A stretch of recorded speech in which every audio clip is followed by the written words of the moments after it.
Hello students, welcome again. This is Vikas Sharma. So today in this video, we will discuss the introduction part of surface area and volume of class 10th. Right? So same chapter हम लोग class 9th के अंदर भी पढ़ चुके हैं. So ऐसा क्या है class 9th के surface area and volume में and 10th के surface area and volume में? See students, 9th class में हमने almost सारे 3D shapes के बारे में पढ़ा है. Like क्यूब हमने पढ़े थे, क्यूबॉइड पढ़ा था, स्फीयर पढ़ा, कॉन पढ़ा, हेमिस्फीयर पढ़ा, राइट. ये सारे शेप के हमने कैसे इनका सरफेस एरिया निकाला जाता है एंड कैसे इनके वॉल्यूम निकाला जाता है वो ऑलरेडी हम 9th क्लास में पढ़ चुके हैं. अब इस 10th क्लास के अंदर सरफेस एरिया वॉल्यूम में ऐसा क्या है, राइट. तो स्टूडेंट्स, हम सभी हमारे डेली लाइफ में बहुत सारे ऐसे ऑब्जेक्ट्स देखते हैं जिनके अंदर 2 और more than 2 basic solid shapes होते हैं, राइट. से फॉर एग्जांपल आप ट्रक का ले लीजिए. तो ट्रक में पीछे कंटेनर होता है जिसके अंदर ऑयल भी कंटेन करते हैं, वाटर भी कंटेन करते हैं. तो उस कंटेनर का शेप कैसा दिखता है आपको, कैसा दिखता है शेप? उसके अंदर आपको सिलेंडर भी दिखाई देगा और उसके दोनों एंड पे आपको हेमिस्फीयर भी दिखाई देगा, राइट. आप अगर एग्जांपल लेते हैं आइसक्रीम कॉन का, तो उसका शेप कैसा होता है? आधा शेप उसका कॉन जैसा होता है एंड टॉप उसका हेमिस्फीयर जैसा होता है, राइट. ऐसे बहुत सारे एग्जांपल्स हम डेली लाइफ में देखते हैं. सो उनके शेप कैसे होते हैं? 2 और more than 2 combination of solid shape के होते हैं, राइट. ना वही हम यहाँ पे डिस्कस करने वाले हैं कि किस तरीके से हम ऐसे शेप के सरफेस एरिया निकालते हैं और कैसे हम ऐसे शेप के वॉल्यूम फाइंड करते हैं, राइट. तो चलो स्टूडेंट्स, हम देखते हैं कि कैसे फाइंड करते हैं ऐसे सॉलिड्स के सरफेस एरिया, राइट. तो यहाँ पे आपको दिख रहा है कि ये एक सॉलिड शेप है, राइट. अब ये शेप का मुझे सरफेस एरिया फाइंड करना है. सो हम कैसे फाइंड करेंगे? तो पहले चेक करो कि ये जो शेप है वो किन किन बेसिक सॉलिड शेप से मिलकर बना हुआ है, राइट. तो आप देखोगे कि ये जो एंड है वो एंड में आपको एक हेमिस्फीयर दिख रहा है और यहाँ की ये जो एंड है इस एंड में आपको एक और हेमिस्फीयर दिखाई दे रहा है और इन दोनों के बीच में आपको एक सिलेंडर दिखाई दे रहा है, राइट. तो अगर आपको सरफेस एरिया फाइंड करना है तो आप इस शेप का सरफेस एरिया कैसे फाइंड करोगे? Means surface area of solid. तो इसका सरफेस एरिया कैसे फाइंड करेंगे? तो सरफेस एरिया ऑफ हेमिस्फीयर, ये हेमिस्फीयर है, इसका हम सरफेस एरिया निकालेंगे. तो CSA ऑफ हेमिस्फीयर प्लस ये क्या है हमारे पास? सिलेंडर. तो हम करेंगे plus CSA of cylinder plus ये अगेन हमारे पास क्या आ गया? Hemisphere. So plus CSA of hemisphere. So students, अगर हम surface area of hemisphere 1, surface area of cylinder and surface area of another hemisphere, इन तीनों को अगर हम ऐड करते हैं तो हमें क्या मिलेगा? सरफेस एरिया ऑफ सॉलिड और total surface area of solid, you can see, right. तो इस तरीके से हम क्या करेंगे, जब भी हमारे पास ऐसा कोई शेप दिया हो जिसके अंदर 2 और मोर देन 2 कॉम्बिनेशन हो सॉलिड्स के, तो हम क्या करेंगे? उनको सेपरेटली फाइंड करेंगे. देन उनका समेशन जो होगा that is equal to the surface area of required figure, right बेटा. ओके, नाउ स्टूडेंट्स, हम एक और एग्जांपल ले लेते हैं. ये भी एक हमारे पास सॉलिड है जिसके अंदर 2 सॉलिड्स जो है उनका कॉम्बिनेशन है, राइट. तो इसका भी हमें क्या फाइंड करना है? सरफेस एरिया फाइंड करना है. तो इसका सरफेस एरिया मतलब क्या हो गया? इसका पूरा आउटर पोर्शन, राइट. इसका पूरा आउटर पोर्शन. तो इसका जो भी पूरा आउटर पोर्शन है उसे हम सरफेस एरिया बोलते हैं, राइट. अगर ये मेंशन नहीं किया हो कि कट सरफेस एरिया निकालना है, सो we will consider as total surface area only. ठीक है, इतना याद रखना हमेशा. तो इसका जो बाहर की जितनी भी बाउंड्री है, जितना भी सरफेस है, उसे हम बोलेंगे सरफेस एरिया. ना इसका सरफेस एरिया कैसे निकाला जाए? सो अगेन हम लोग चेक करेंगे इसमें कौन कौन से डिफरेंट सॉलिड्स इंक्लूड हैं. सो यहां से लेके यहां तक अगर आप ऑब्जर्व करते हो तो ये हमें क्या दिखता है? ये हमें मिलेगा कॉन, राइट. और अगर नीचे का हिस्सा अगर देखेंगे हम तो वो हमें क्या मिलेगा? वो हमें मिलेगा हेमिस्फीयर, राइट. तो ये जो सॉलिड है वो किससे बन के मिला है? वो कॉन से एंड हेमिस्फीयर से, इन दोनों के कॉम्बिनेशन से ये फिगर बना है. सो अगर मुझे इस फिगर का सरफेस एरिया निकालना है, से total surface area of solid, जो भी हमको सॉलिड फिगर दे रखी है वो, ना इस फिगर का मुझे सरफेस एरिया निकालना है तो कैसे निकालेंगे बेटा? तो surface area of CSA of, क्योंकि इसमें हम लोग टोटल सरफेस एरिया नहीं लेंगे, इसमें हम क्या लेंगे? CSA लेंगे, क्योंकि हमें बाहर का पोर्शन चाहिए। सो CSA ऑफ कॉन प्लस इसमें भी हमें बाहर का पोर्शन चाहिए है, सो CSA of what? Hemisphere. So CSA of hemisphere,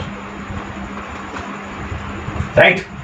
so total surface area of this solid is equal to the CSA of a cone plus CSA of a hemisphere, right? तो ऐसे ही हम जितने भी टाइप्स के हमारे पास solids होंगे उसमें चाहे कितने भी कॉम्बिनेशन क्यों ना हो, राइट? पहले वाला हमने देखा एग्जांपल, उसके अंदर हमारे पास 3 कॉम्बिनेशन थे, 2 हेमिस्फीयर था, 1 सिलेंडर था। यहाँ पे हमारे पास 2 कॉम्बिनेशन है, 1 कोन एंड 1 हेमिस्फीयर। तो जितने भी हमारे पास फिगर्स क्यों ना हो, कितना भी कॉम्बिनेशन क्यों ना हो, उनमें इंडिविजुअली हम उनके सबके CSA निकालेंगे एंड देन उनका समेशन करेंगे, that is equal to the surface area of particular solid figure. Is this clear?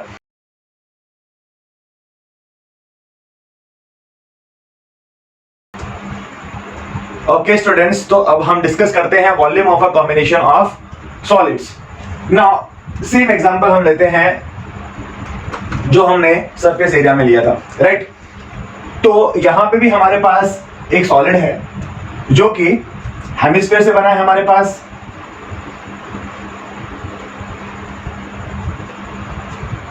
जिसके अंदर सिलेंडर भी हमारे पास है एंड एक और हेमिस्फीयर हमारे पास है, राइट? ना इसका हमें वॉल्यूम निकालना है।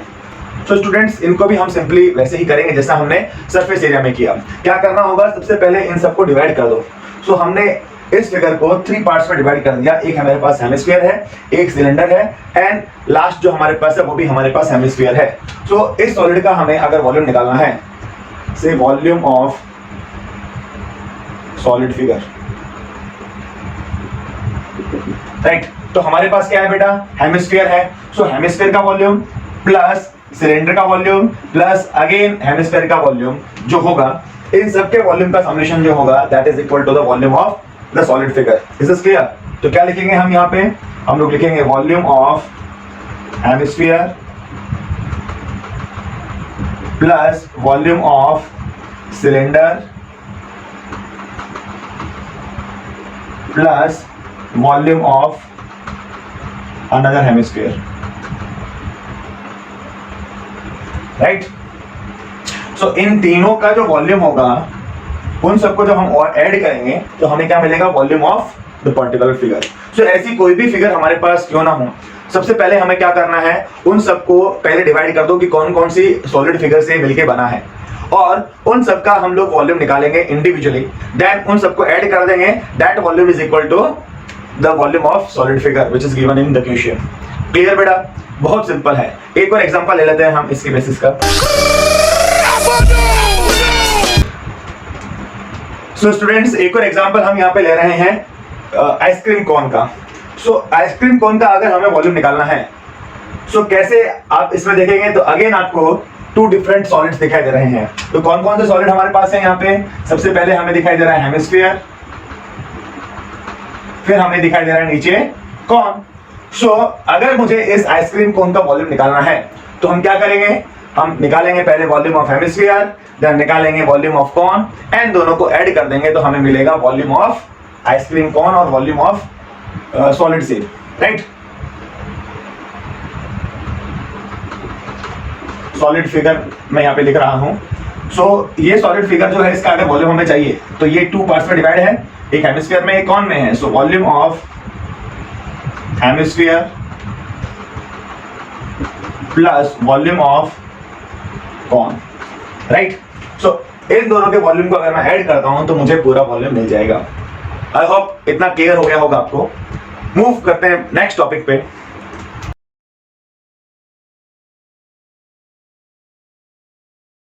ओके स्टूडेंट्स, तो हमारा नेक्स्ट टॉपिक है conversion of solid from one shape to another, right? इसमें आपको क्या ध्यान में रखना है? मैं आपको एक एग्जांपल देता हूं, ठीक है? आप क्ले ले लीजिए थोड़ा सा। अब उस क्ले को आप क्या कीजिए, एक शेप में कन्वर्ट कर दीजिए। से आपने क्यूबॉइड में कन्वर्ट कर दिया। फिर सेम शेप को आप दूसरे शेप में कन्वर्ट कीजिए, सपोज आपने कॉन में कन्वर्ट कर दिया, फिर उसको आप किसी तीसरे शेप में कन्वर्ट कीजिए, सपोज आपने स्फीयर में कन्वर्ट कर दिया। तो आप उन सबके अगर टोटल सरफेस एरिया निकालते हैं तो आपको इक्वल नहीं मिलेंगे, राइट। आपको चांसेस है कि वो इक्वल ना मिले। बट अगर आप बात करते हैं कन्वर्जन की, राइट, आपने इन सारे शेप के अंदर अगर आप सबका वॉल्यूम चेक करेंगे, राइट, आपके पास जो क्ले थी, सेम क्ले से आपने क्यूबर्ड भी बनाया, सेम क्ले से आपने कॉन भी बनाया, सेम क्ले से आपने स्फीयर भी बनाया, राइट। अब इन तीनों शेप में आपको टोटल सरफेस एरिया भले ही सेम ना मिले, बट तीनों के शेप में आपको वॉल्यूम जरूर सेम मिलेंगे, राइट। तो रिमेंबर वन थिंग कि जब भी हम एक शेप से दूसरे शेप में अगर किसी चीज को कन्वर्ट करते हैं तो उसका वॉल्यूम हमेशा सेम रहता है। Is this clear?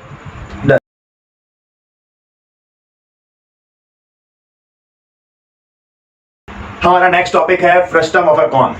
तो स्टूडेंट्स, जो फ्रस्टम जो है वो एकदम न्यू कॉन्सेप्ट है हमारा, जो कि हम 10th क्लास में ही पढ़ रहे हैं। तो फ्रस्टम जो होता है वो क्या होता है, राइट। तो आपने राइट सर्कुलर कॉन तो देखे होंगे। तो जब हम राइट सर्कुलर कॉन को उसके बेस से पैरेलल अगर कट करते हैं, राइट, उसका बेस ये है मान लेते हैं।